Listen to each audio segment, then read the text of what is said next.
Mission Le Monde en 7 de ce jour, on parlera du Soudan où les militaires et les paramilitaires sont toujours à couteau tiré. Nous irons ensuite du côté du Sénégal. La société civile se mobilise contre un troisième mandat du président Macky Sall. Et puis en deuxième partie, on va parler du Togo avec une question, la question des inondations. Quelle solution durable à ce phénomène avec le retour des pluies? Plusieurs zones, surtout dans Lomé, la capitale, se retrouvent les pieds sous l'eau. Bonjour ou bonsoir à vous tous et merci d'être avec nous pour ce nouveau numéro de l'émission Le Monde en 7. Deux invités sont avec moi sur le plateau pour faire ce débat. D'un côté, Yao Ekolo Nukunu, qui est président du mouvement Ton de la jeunesse patriotique TJP. Bonsoir Yao Nukunu. Bonsoir à vous, monsieur Samuel. Bonsoir à co-débatteur, c'est Jakouti, à tous vos collaborateurs ainsi qu'à tous qui nous suivent un peu partout dans le monde. Merci à vous d'avoir accepté notre invitation. Je crois que TJP a fait une sortie récemment. C'était à quel propos? Oui, bien évidemment, parce que vous savez, le TJP, entre autres objectifs, nous avons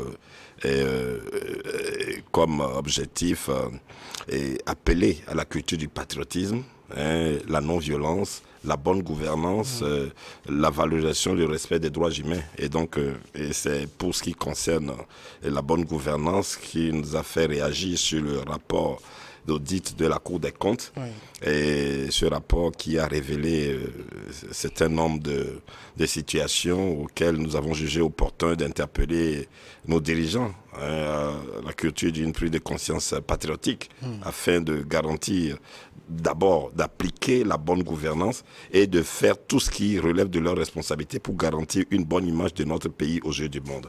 Et donc nous avons jugé important, utile de faire cette sortie pour vivement interpeller surtout les dirigeants, puisque ce sont eux qui sont à la charge de la gestion de notre pays. Et donc, du coup, de tels genres de situations, ma foi, je crois que ça ne nous honore pas. Et donc, en tant que citoyens, nous avons jugé utile, opportun de les interpeller à la bonne gouvernance. La question de savoir, est-ce que votre sortie n'est pas un coup d'épée dans l'eau? Parce qu'on sait que d'autres organisations de la société civile ont tenté une action en justice et se sont vues un peu déboutées par le procureur. C'est la question que je poserai à votre vis-à-vis, Jacques Jakouti, journaliste, ancien président du CONAP, qui est avec nous. Bonsoir, Jacques Jakouti. Bonsoir Samuel, bonsoir aux téléspectateurs de la. Merci d'être notre invité. Merci également. La question de la gouvernance, telle que le TJP s'en est saisi, surtout avec le rapport de la Cour des comptes, est-ce que vous ne pensez pas qu'après la réponse que le procureur a donnée aux organisations de la société civile qui ont porté plainte et se sont constituées partie civile, c'est finalement un coup d'épée dans l'eau que de tenter quelque chose dans cette affaire? Non, je ne crois pas. Vous savez, il faut quand même féliciter la société civile qui a pris à bras le corps ce problème.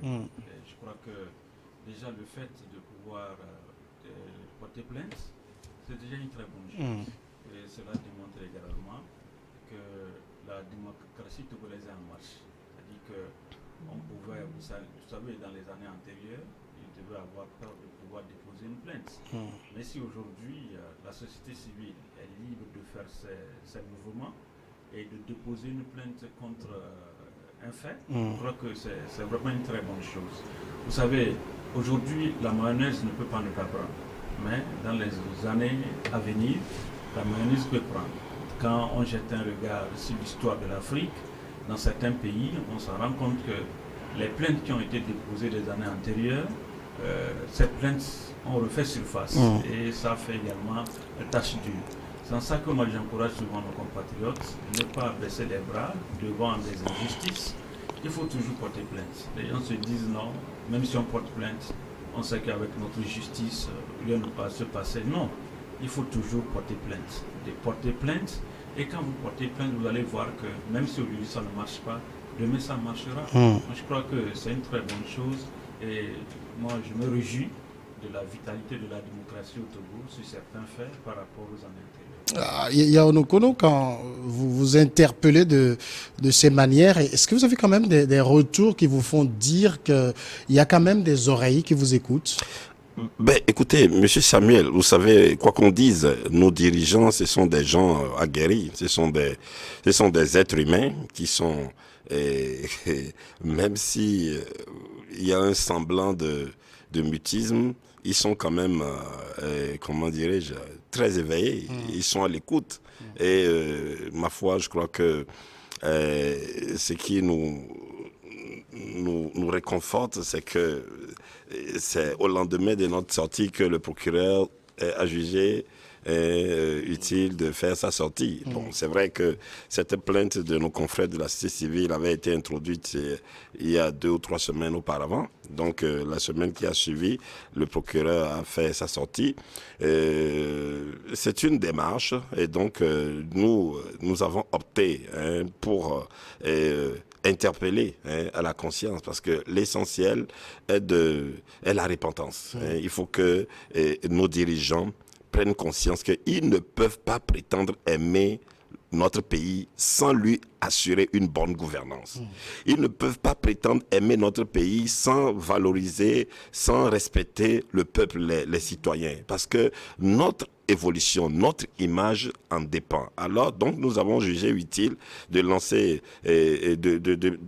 d'emprunter la voie des interpellations et même, pourquoi pas, sûrement que à la date du 27 avril, notre prochaine célébration de notre indépendance, le TJP ferait encore une sortie et ma foi, je crois que notre appel serait toujours reconduit parce que ce serait un travail de veille. Nous avons choisi lancer et multiplier les appels de manière à ce que à un moment qu'on sente que nos dirigeants saisissent le plein sens de ce qu'est la bonne gouvernance, de ce qu'est la reddition des comptes, de ce qu'est la valorisation, le respect des droits humains, puisque nous sommes un peuple et nous devons en toute harmonie œuvrer pour garantir une bonne image, une évolution de notre pays, parce que notre propre valorisation en dépend. Merci beaucoup. On va revenir donc à nos sujets du jour. Je sais que vous connaissez bien ce proverbe qui dit que quand les éléphants se battent, ce sont les herbes qui souffrent. Eh bien, c'est un peu la situation qui pourrait résumer ce qui se passe actuellement au niveau du Soudan. 2 généraux s'affrontent. D'un côté, le général Al-Bourhan qui fait office un peu de chef de la transition, et le général Emeiti qui est le l'adjoint de Al-Bourhan. Des coups de feu ont retenti vendredi dans les rues de Khartoum, la capitale du Soudan. L'armée a été déployée à pied pour la première fois donc depuis le début des affrontements qui l'opposaient près d'une semaine au groupe paramilitaire des forces de soutien rapide du général Emeiti. Les FSR ont accepté plus tôt dans la journée d'hier vendredi l'instauration d'un cessez-le-feu de 72 heures, mais malgré l'appel matinal à la prière d'Aïd el-Fitr qui a été célébré hier vendredi, les coups de feu continuaient de se ressentir et plus de 100 civils ont déjà perdu la vie. On va écouter, avant de revenir pour le débat, le général Al-Bourhan. L'Aïd al-Fitr survient cette année alors que notre pays saigne avec des morts et des blessés, des familles déplacées et la destruction de facilités et de biens. La destruction et le bruit des balles ont pris le pas sur la joie que notre peuple à travers le pays mérite tant. Nous sommes très attristés par les événements actuels, mais nous avons bon espoir que nous surmonterons avec notre peuple cette épreuve et que nous en ressortirons plus forts et plus unis, et ensemble, nous créerons une armée, un peuple.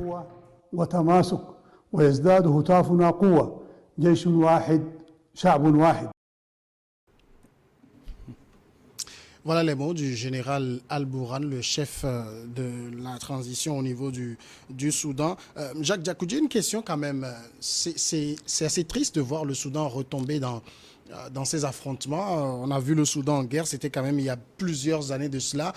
On s'est dit qu'en renversant Omar el-Béchir, l'ancien président, bien les arguments, c'est que le Soudan va renouer avec la paix, le développement, le vivre ensemble. On a l'impression que ce n'est pas vraiment ça qui est au rendez-vous là. Non, je crois que j'ai aimé votre introduction quand vous disiez que quand 2 éléphants se battent, c'est les herbes qui souffrent.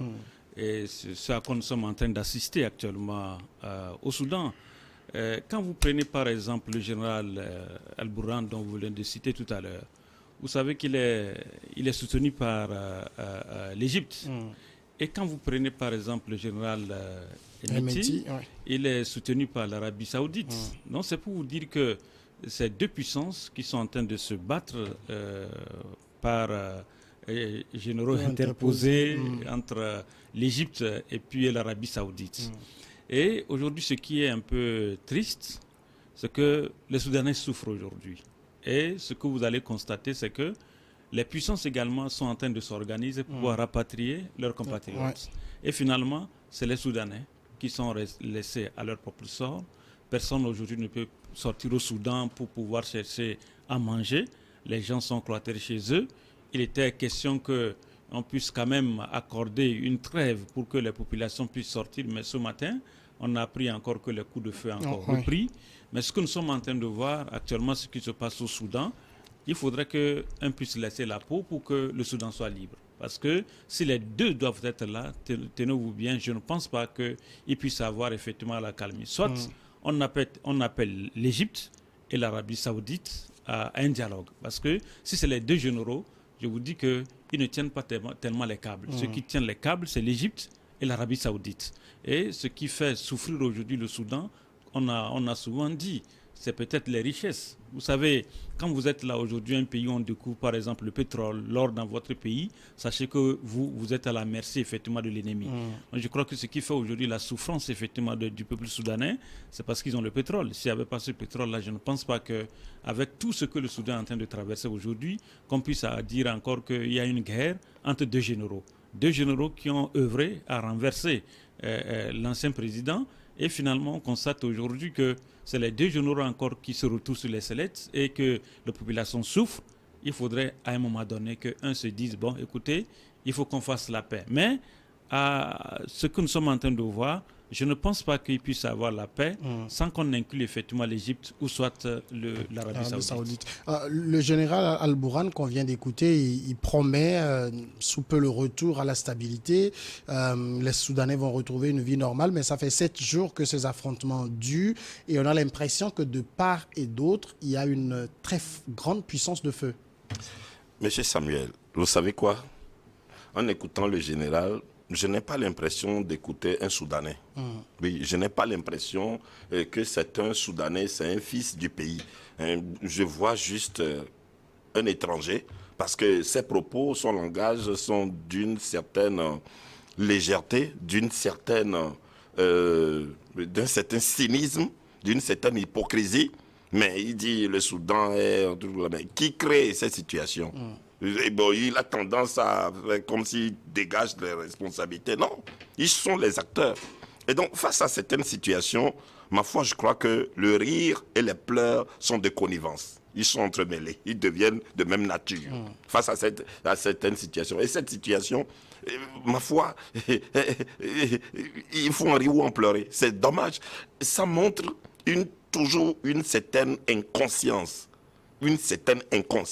Ça montre toujours que jusque-là, bon, je ne sais pas si je dois généraliser, globaliser, mais c'est comme jusque-là en Afrique, nos intérêts personnels prévalent sur notre intérêt patriotique, sur notre amour, notre importance que nous devons donner à nos pays. C'est comme si nous demeurons ignorants. Nous manquons d'idéal. Tout ce qui nous importe, c'est d'occuper un poste, s'en remplir, regarder ses intérêts, etc. Et puis, ça crée des dysfonctionnements, ça crée des mélancolies, etc. Bon, et puis, c'est une ignorance, c'est un manque de prise de conscience et c'est dommage. Et là-dedans, maintenant, ce sont des pauvres citoyens qui perdent leur vie. Et c'est des gens même qui sont insensibles.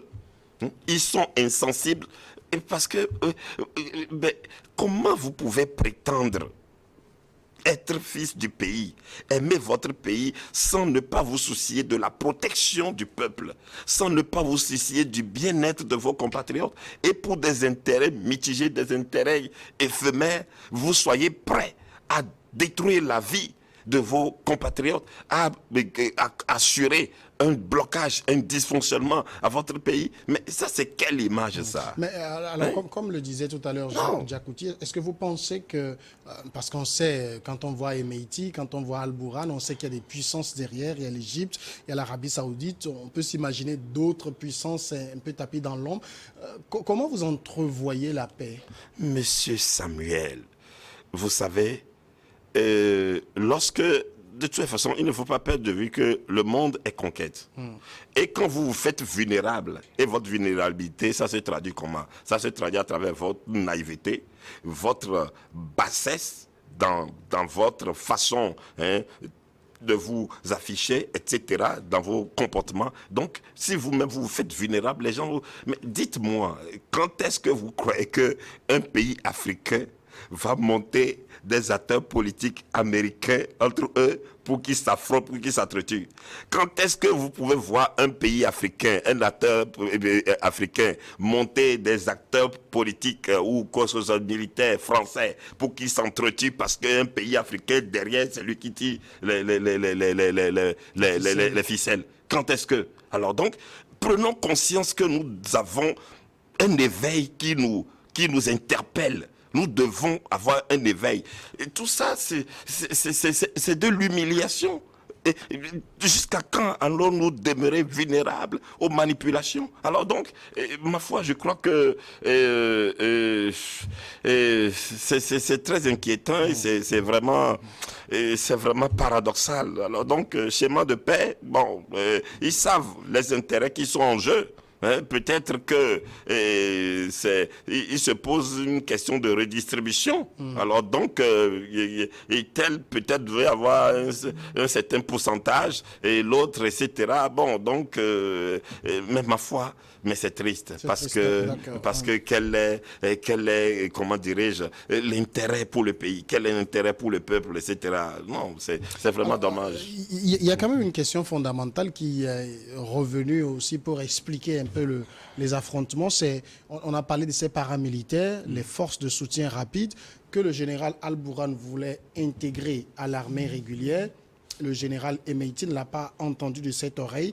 Il pensait avoir cette force sous son commandement. Finalement, on s'était retrouvé avec quelque part deux armées dans un seul pays. Bien sûr. Vous savez, quand on parle par exemple d'un groupe paramilitaire, mais comment voulez-vous qu'on puisse par exemple intégrer ces gens-là dans l'armée régulière et qu'on puisse avoir par exemple les mêmes grades?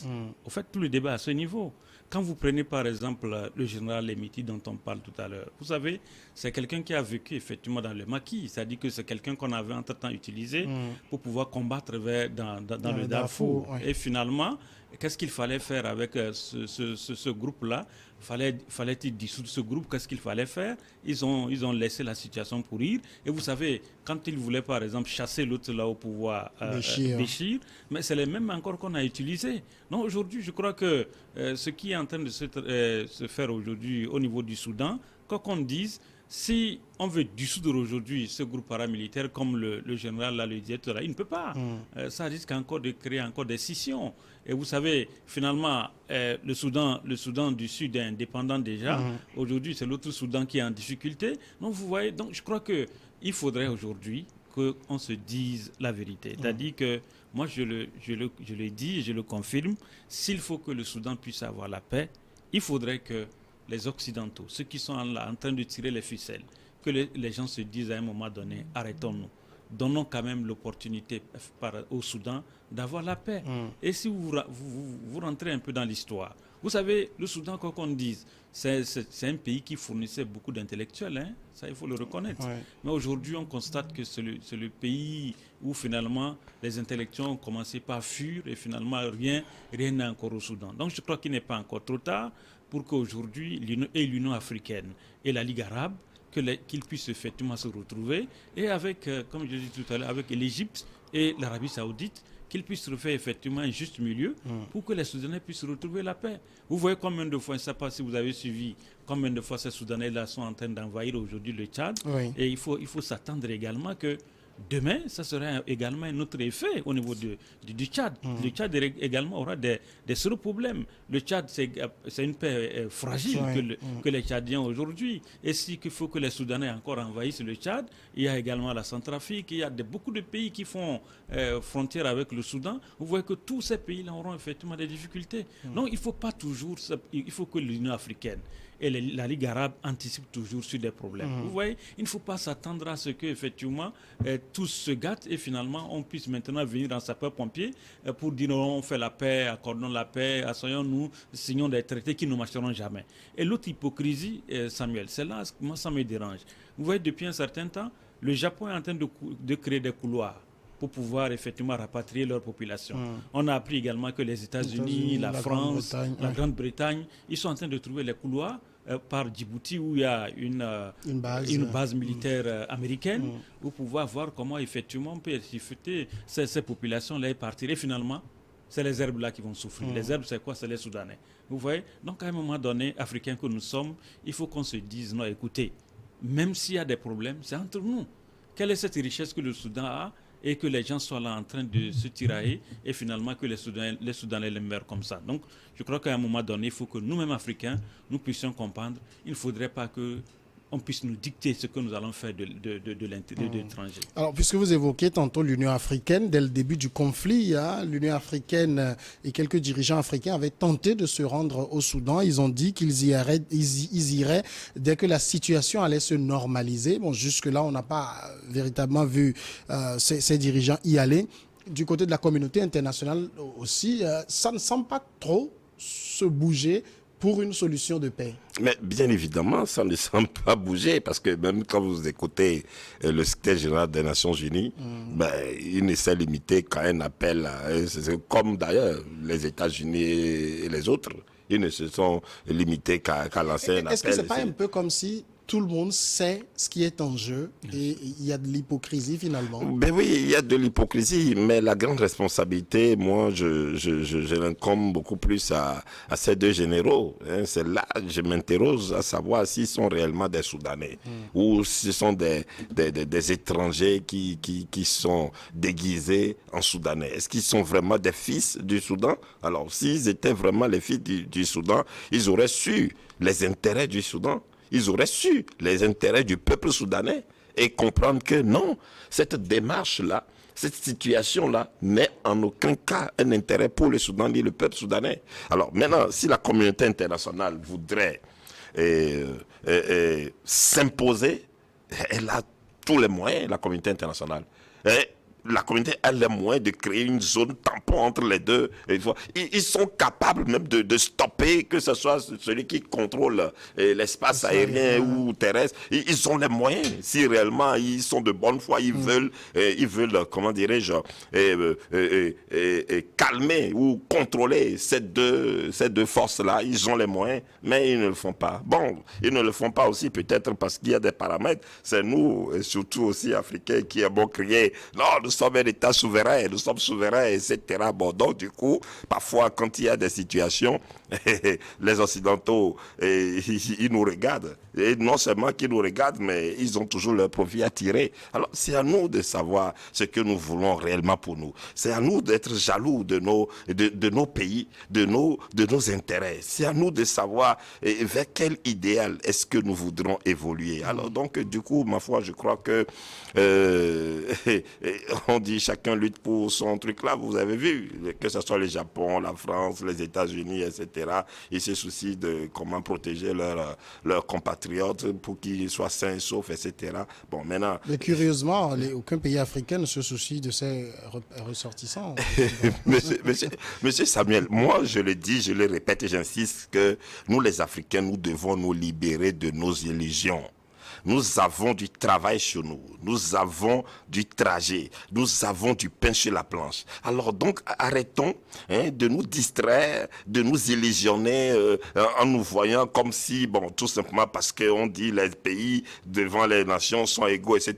Donc du coup, non, nous ne sommes pas de même niveau. Et tout ça, et nos manières aussi les traduisent bel et bien. Alors donc nous devons prendre conscience, aller vers un questionnement pour savoir exactement quel est notre rôle à jouer dans ce monde-là. Que devons-nous faire pour notre valorisation, pour notre respect, etc. Mais quand nous dévions toujours de cela et nous restons toujours vulnérables de fait de nos illusions, etc. Mais vous voulez quoi?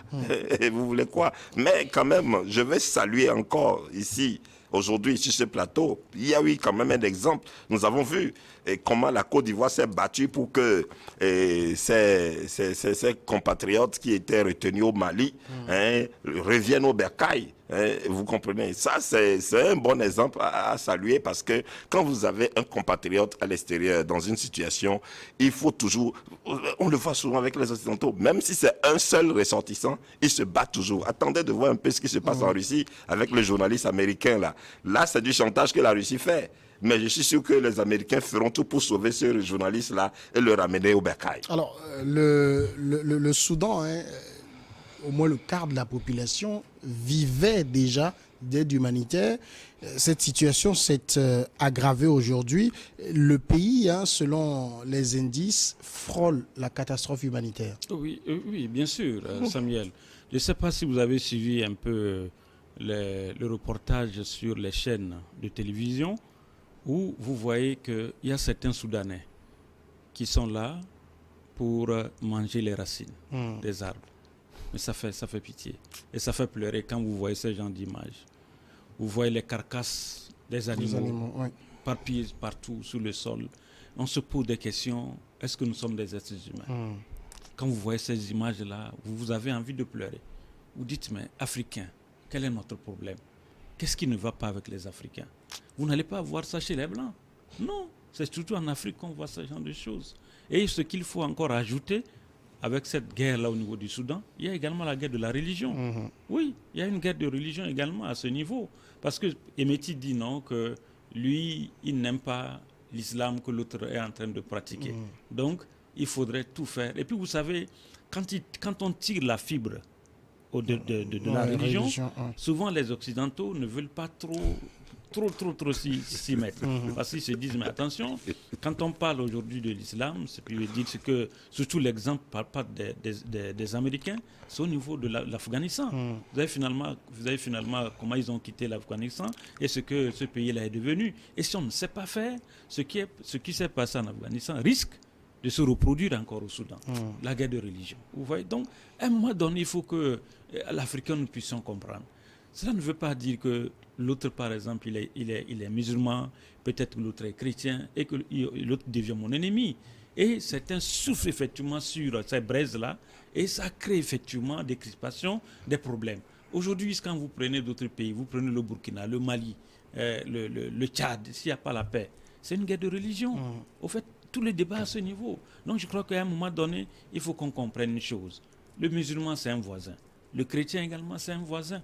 Donc je crois que si on ne sort pas également de ce cercle ou bien de ce piège dans lequel nous nous renfermons, il faut nous attendre encore à des lendemains un peu difficiles et compliqués également du pays.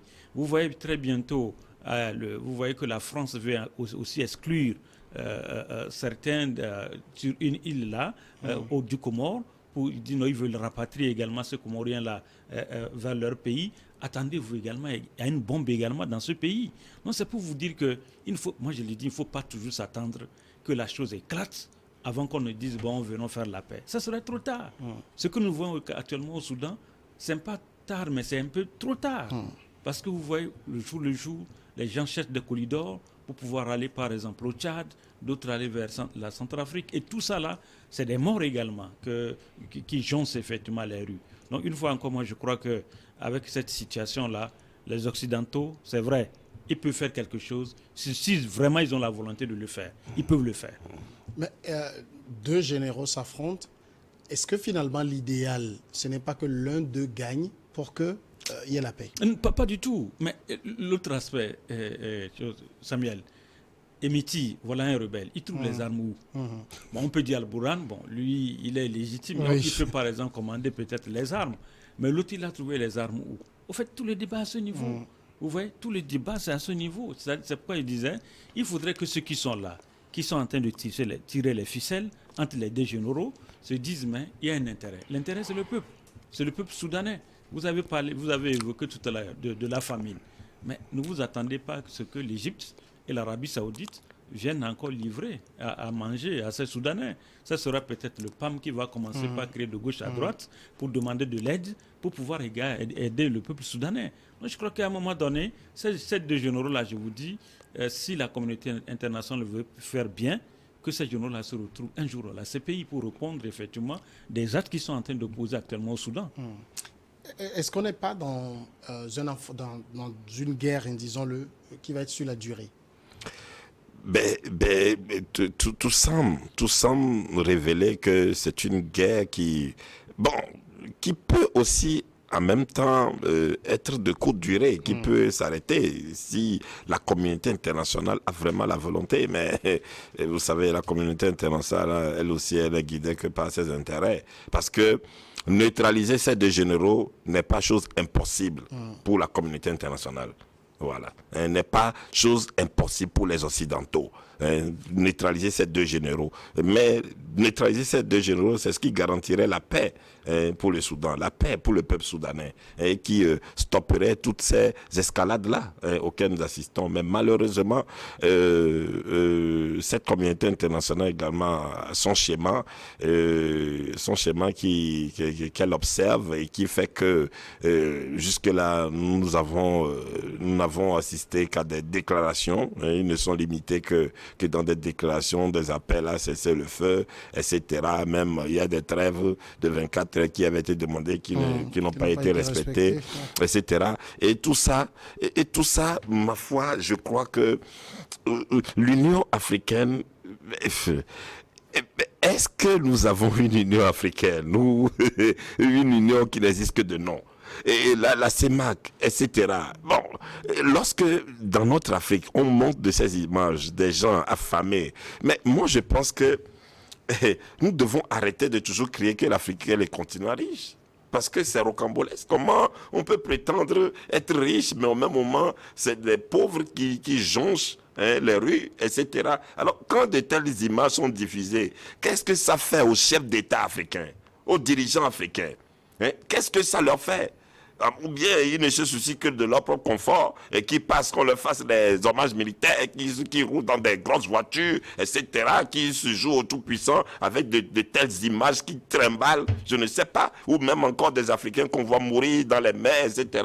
Mais en quoi ils montrent leur capacité? Mais finalement, je me demande, est-ce que les dirigeants africains ne sont pas peut-être en train de donner raison au général de Gaulle? Je m'interroge, parce que et après la Deuxième Guerre mondiale, quand il était question de savoir si les Africains voulaient l'indépendance ou pas, mais De Gaulle a dit, les Africains, vous n'êtes pas encore prêts pour l'indépendance.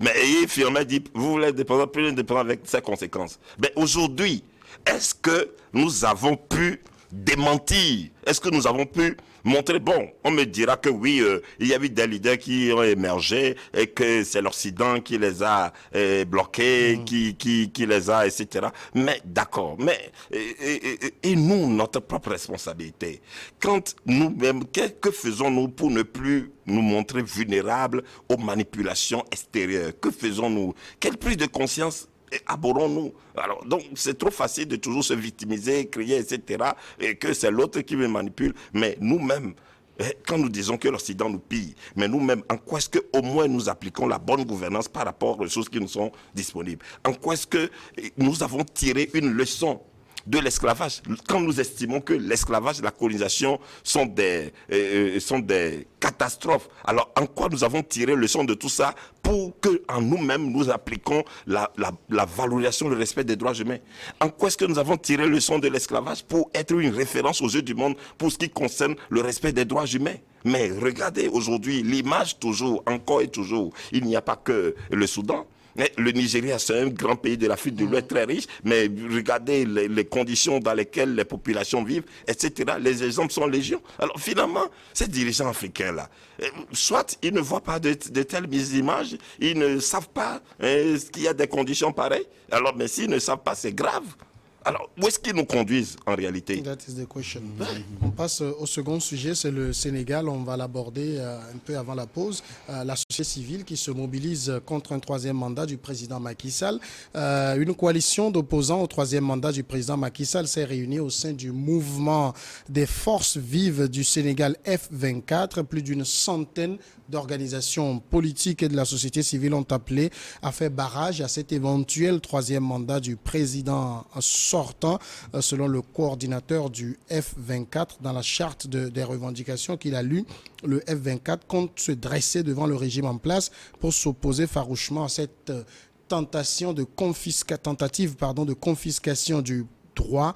Comme première action, le F24 invite les Sénégalais à se mobiliser le 12 mai 2023 pour une grande mobilisation contre la troisième candidature anticonstitutionnelle du président, de M. Macky Sall. Donc, j'ai cité les mots du coordonnateur. On va écouter rapidement celui dont on vient de parler et puis on poursuit le débat. Le F24 est l'œuvre d'une co-construction aboutie et inclusive qui regroupe l'ensemble des forces vives de la nation sénégalaise. Porté par 112 entités, le mouvement des forces vives du Sénégal F24 est un cadre d'unité, d'action des forces vives de la nation. Elle a pour mission de mobiliser les citoyens sénégalais pour obtenir, entre autres, le respect par le président Macky Sall de la Constitution et de la parole donnée et son renoncement à présenter sa candidature pour un troisième mandat illégal et illégitime. Le F24 compte se dresser devant le régime en place pour s'opposer farouchement à cette tentative de confiscation du droit. Comme première action, le F24 invite les Sénégalais à se mobiliser le 12 mai 2023 pour une grande mobilisation contre la troisième candidature anticonstitutionnelle de M. Macky Sall. Voilà donc l'hypothétique troisième mandat de Macky Sall qui commence donc par cristalliser les mécontentements. Jacques Diakouty, on regarde le Sénégal d'aujourd'hui. Si on fait un bon 11 ans en arrière, parce que c'est en 2024 que Macky Sall fera 12 ans, donc il y a 11 ans, il prenait le pouvoir, également sur un mécontentement contre un troisième mandat d'Abdoulaye Wade. Est-ce que finalement les politiques sénégalais, ce n'est pas un éternel recommencement? Bon, on dirait qu'au niveau du Sénégal, c'est leur sport favori. Il faut que l'autre vienne dans l'eau trouble, quoi. Bon, je crois que, connaissant un peu le peuple sénégalais, et avec la situation que ce pays est en train de vivre avec le troisième mandat de Macky Sall, qu'il cherche coûte que coûte à obtenir, ce que je vois un peu au Sénégal, il y a également un populisme au niveau effectivement de la classe politique sénégalaise. Il faut éviter de tomber également dans ce piège du populisme. On connaît un peu ce que c'est. Les gens sont agités, mais le jour des élections, les gens ne sortent pas pour aller accomplir leur devoir civique. Il y a ça aussi. Et l'autre aspect, il est vrai qu'aujourd'hui, quand vous prenez la classe politique sénégalaise, passant par Sanko et allant vers Macky Sall, nous savons qu'il y a eu beaucoup de scandales au niveau de la gestion du président Macky Sall. Et aujourd'hui, les gens chercheraient à tout faire pour lui barrer effectivement cette voie, sûrement, pour que demain, il puisse également répondre des actes au niveau de sa gestion. Et si on pense qu'il peut également avoir cette politique de revanchard, c'est-à-dire qu'au moment où je suis par exemple au pouvoir, que je crée des problèmes à mon opposition et que lorsque je vais par exemple partir, que cette opposition-là me crée des problèmes et que je m'accroche par rapport au pouvoir et ne pas partir, vous voyez que là, nous serons dans un éternel recommencement de la démocratie africaine. Et c'est en ça qu'il faudrait déjà inviter la communauté internationale à voir de près ce qui se passe au Sénégal. Il ne faudrait pas attendre que la maison brûle et à un moment on va envoyer les sapeurs-pompiers sur ce qu'on a vu par exemple en Guinée-Conakry avec le président Alpha Condé. Il faut éviter ce genre de coup d'État en Afrique. il faudrait que nous puissions partir sur de bonnes bases par rapport à la gestion de la démocratie et surtout de nos populations. Yaoundé Kounou, finalement, l'opposition sénégalaise n'est-elle pas dans un combat perdu d'avance dans la mesure où il y a déjà 11 ans, je l'ai dit, Abdoulaye Wade voulait tenter un troisième mandat. On a tout fait, il est allé. On l'a battu dans les urnes. Pourquoi recommencer un combat qu'on sait que peut-être est perdu d'avance? Bon, écoutez, Monsieur Samuel, vous savez quoi? Moi, j'ai cru écouter le président Macky Sall déclarer qu'il se limiterait à ces 2 mandats. Oui, ça c'était une déclaration dans son premier mandat qu'il le disait. Voilà, et donc il a fait une telle déclaration en tant qu'homme d'État, chef d'État. Mais il faut encore aussi relativiser parce que nous avons un autre exemple d'un autre pays où un chef d'État déclarait non, qu'il allait passer la main à une génération, qu'il n'allait pas faire un troisième mandat, mais finalement, nous avons vu, finalement, etc. Et vous savez, Monsieur Samuel, il faut reconnaître que c'est mon analyse et j'ai fait le constat que les classes politiques dans notre Afrique sont d'une certaine immaturité, incohérence, inconstance. Parce que nous avons vu avec M. Alpha Condé, qui longtemps a été un opposant, mais arrivé au pouvoir, c'est lui aussi qui s'est entêté dans un troisième mandat, allant jusqu'à massacrer des populations, des gens, des Guinéens, pour un troisième mandat. M. Macky Sall lui-même, il a été un opposant. Bon, maintenant, aujourd'hui, ma foi, je crois que sûrement que la société civile est en train de jouer un rôle de veille. Ils sont en train de mettre de la vigilance pour ne pas se taire et se laisser surprendre par une manœuvre de troisième mandat du président Macky Sall. Mais est-ce que le mot d'ordre ne vous paraît pas impossible? Empêcher Macky Sall d'être candidat à un troisième mandat, quand le monsieur lui-même disait récemment que le Conseil constitutionnel a réglé ce problème et qu'il avait droit à un nouveau mandat, s'il le voulait. Bon, de toutes les façons, monsieur Macky Sall a posé le conditionnel. Alors, je crois, ma foi, que ce conditionnel doit avoir pour soubassement l'intérêt du pays, l'intérêt du peuple. Et quand c'est comme ça, je crois que qu'est-ce qu'il n'a pas fait dans ces 2 mandats et que c'est dans un troisième mandat qui engendrerait des conflits, des déchirements, etc. Non, vous savez, nous manquons toujours de prendre de la hauteur, nous les Africains. Et nous manquons toujours de prendre de la hauteur sur des situations qui doivent nous élever. Nous manquons toujours. Alors donc, moi, j'ose toujours espérer que M. Macky Sall ferait ce qu'il faut pour empêcher qu'il y ait du désastre, qui est de l'escalade dans les situations au Sénégal. Moi, je reste toujours confiant, je reste toujours dans l'espoir que avec toutes ces manœuvres, toutes ces actions de veille que mène la société civile, que M. Macky Sall, au soir de son mandat, où il passerait la main tranquillement, comme on a vu. Il y a, quoi qu'on dise, il y a aussi des exemples. On a vu au Niger, le président nigérien qui a dit « Je ne toucherai pas la Constitution pour un quelconque troisième mandat. » Et regardez... C'est finalement ce que les gens attendent de Macky Sall, qu'il soit franc sur le sujet. Bien évidemment. Et au lieu de poser le conditionnel, et en plus de ça, entre-temps, il y a eu quelqu'un qui se dit professeur de droit, qui est monté sur les médias pour essayer de poser... Je crois que c'est tous ces manœuvres-là qui ont enflammé, qui ont créé ce dédain, cette indignation, et qui fait que non seulement la société civile se met aux aguets pour jouer son rôle de veille, etc. Mais vivement que l'intérêt du pays prévale. Et il y a des exemples, même le Bénin, qui est là, le président Patrice Talon, il a dit, après mes 2 mandats, mais je laisse la place à quelqu'un d'autre. Et aujourd'hui, le Bénin a beaucoup d'anciens présidents qui sont là. On voit aussi, moi, ça me fait chaud au cœur quand je vois en France, les anciens présidents viennent se concerter avec l'actuel président, que ce soit Nicolas Sarkozy ou François Hollande. Mais c'est beau. Alors pourquoi est-ce que nous aussi, nous devons pas aimer ce qui est beau? Au contraire, c'est ce qui doit toujours créer de la frustration, des désordres, etc. Non. On va aller au fond de tout cela tout à l'heure. On va marquer quand même la pause, le temps de suivre ensemble le journal, une dizaine de minutes, et on revient pour la suite.